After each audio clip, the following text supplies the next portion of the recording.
ये कहानी है एक बहन और 7 भाइयों की। यदि किसी को मेरे प्राण लेने ही हैं, तो मेरा प्यारा छोटा भाई ही हो।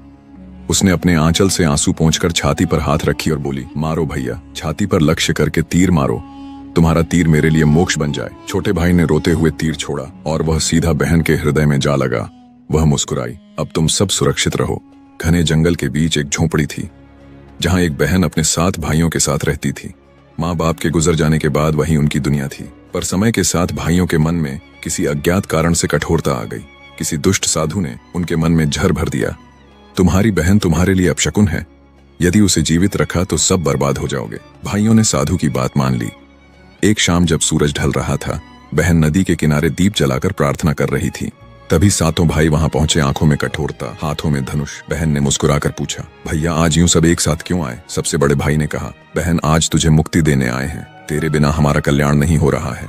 बहन ने भाइयों की आंखों में झांका। उसे मालूम हो गया कि मृत्यु सामने खड़ी है। वह बोली, यदि यही तुम्हारा निर्णय है तो चलो, मेरे प्राणों से ही तुम्हारा कल्याण हो जाए। सबसे बड़े भाई ने तीर चढ़ाया, पर हाथ कांप गया, निशाना चूक गया। दूसरे ने कोशिश की, पर तीर पास की मिट्टी में धंस गया। तीसरा, चौथा, 5वां, छठा, सबके हाथ कांपते रहे।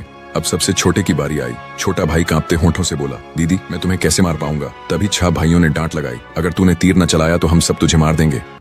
बहन ने यह सुना तो उसकी आंखों से आंसू आ गए। वह बोली, हे प्रभु, मेरे छोटे भाई का जीवन बचा रह जाए। यदि किसी को मेरे प्राण लेने ही हैं, तो मेरा प्यारा छोटा भाई ही हो। उसने अपने आंचल से आंसू पोंछे, छाती पर हाथ रखा और बोली, मारो भैया, छाती पर लक्ष्य करके तुम्हारा तीर मेरे लिए मोक्ष बन जाए। छोटे भाई ने रोते हुए तीर छोड़ा और वह सीधा बहन के हृदय में जा लगा। वह मुस्कुराई, अब तुम सब सुरक्षित रहो, और जमीन पर गिर गई। जंगल में सन्नाटा छा गया। 7 भाई पहले तो खुश हुए, पर अगले ही पल आसमान गरज उठा, पेड़ झुक गए, नदी उफन पड़ी, साधु का श्राप टूट गया और 7 भाई पत्थर बन गए। आज भी उस जगह 7 पत्थर हैं और पास ही एक छोटी के रूप में उस बहन की समाधि। लोग कहते हैं, जो सच्चे दिल से वहां जाकर बहन भाई का प्यार मांगता है, उसे जीवन भर संरक्षण मिलता है।